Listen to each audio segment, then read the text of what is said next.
Waheguru Ji Ka Khalsa, Waheguru Ji Ki Fateh. Welcome to the segment of Khoj Gurbani's a-sabad-a-day. The recitation is from Vadhans Ki War, Mahalla Chautha. The saloks are compositions of Mahalla Tija, the third Nanak, Gur Amar Das. The recitation, salok by salok and paudi. Salok Mahalla Tija, Manmukh Kair Karup hai, बिन नावे नक नाहे अनदिन तंदे व्यापया सुपने भी सुख नाहे नानक गुरमुख होवे ता उबर है नाहे ता बद्दे दुख सहाय. Manmukh, the ego consciousness, the mind in its ego conditioning, Kair Karup hai. Kair means cowardly, one who is filled with fear. And Karup is ugly. So what does that mean to say that the ego is ugly and that it is cowardly? What it means is that it has not been shaped. That is why the Guru says in the next text of this line, Bin nawe nak nahe. Nak nahe means not having a nose. So until a baby has a nose, for instance, we say that it has not been shaped. It still has to shape itself. So that is the situation with ego consciousness. Manmukh, haume. It is still in a state of total lack of development. This is what happens. Andin tande vyapya supne bhi sukh nahi. So it's engrossed in in the sensory world, meaning the ego mind is so connected to sensory input from the outside world that it cannot possibly even begin to conceive of what it is to shape into, because it is so caught up in there. The signals that it is receiving are so overwhelming that it can't even stop them. Andinatande vyapya. So it is engrossed in all kinds of things because the mind runs and races around. So Guruji says there is a condition. Nanak Gurmukh hove ta ubre. If you become Guru-centered, if you turn your mind towards the teachings of the Guru, ta ubre. Ta, that is the condition. Ubre means to be saved. To be saved from your present condition. So if you wish to transform yourself, you have to turn to the Guru.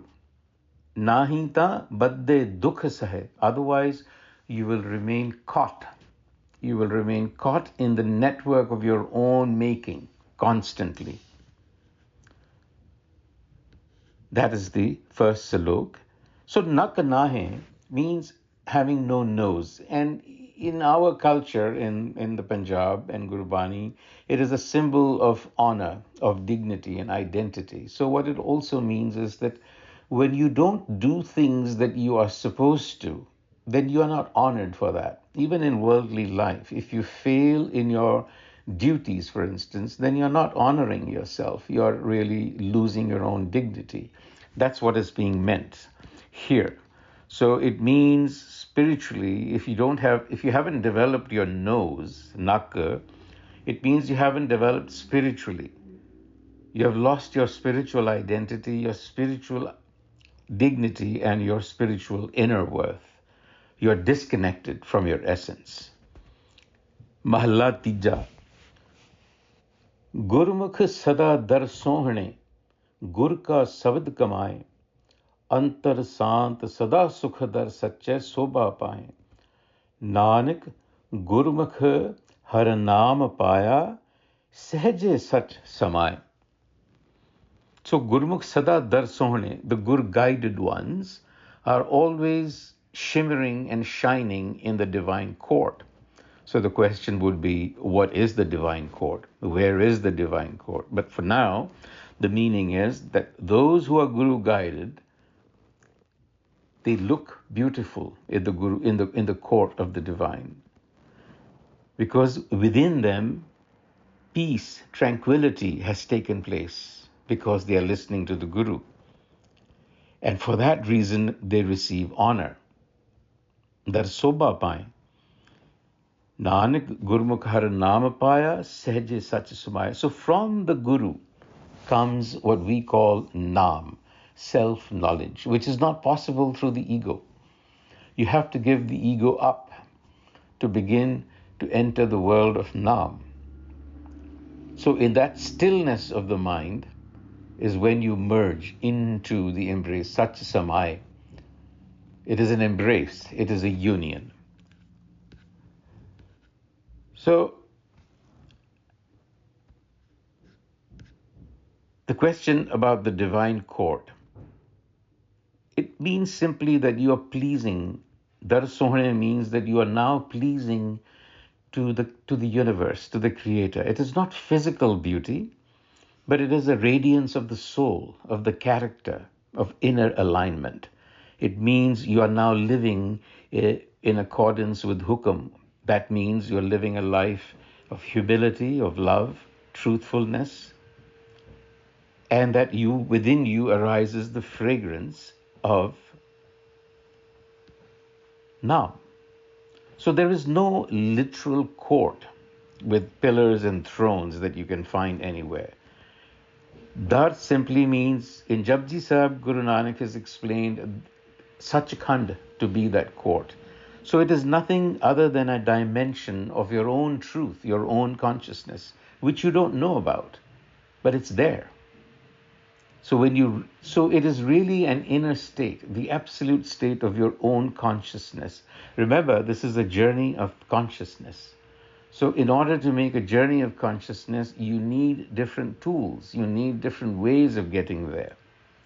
In the Pauri, the Guru lists out different Bhagats who have gone through this process. Gurmukh Prahlad Jap Har Gati Pai, Gurmukh Janak Har Naam Levelai, Gurmukh Vashishth Har Upades Sunai, Bin Gur Har Naam Na Kine Paya, Mere Pai, Gurmukh Har Bhagat Har Aap Lahai. So Prahlad, Janak, Vasisht, these are names of eminent spiritual beings who have traversed this path, and they traversed it by turning to the Guru. That is why Gurmukh Prahlad, because the word Gurmukh here has the vowel sign that indicates through the practice of Gurmat, Prahlad, through the practice of Gurmat, Janak, and through the practice of Gurmat, Vasisht, they got this message. And then in the end, the repetition, the emphasis is that Bin Gur Har Naam Na Kine Paya Mere Pai, Gurmukh Har Bhagat Har Aap Lahai. So without the Guru, no one has ever realized Naam, self-knowledge. And as a Gurmukh, one receives the gift of devotion. So for us, the key thing is to understand who is the Guru. Now the Guru by nature, by very definition, means Guru, the one that removes the inertia of darkness, or the one that replaces ignorance with knowledge. So therefore, the Guru is everywhere. It's not in one specific place. It's everywhere, and ultimately, it is innate to you, because it is that ultimate consciousness where you are not clouded by personal agendas, personal biases of the ego. Vaheguru Ji Ka Khalsa, Vaheguru Ji Ki Fateh.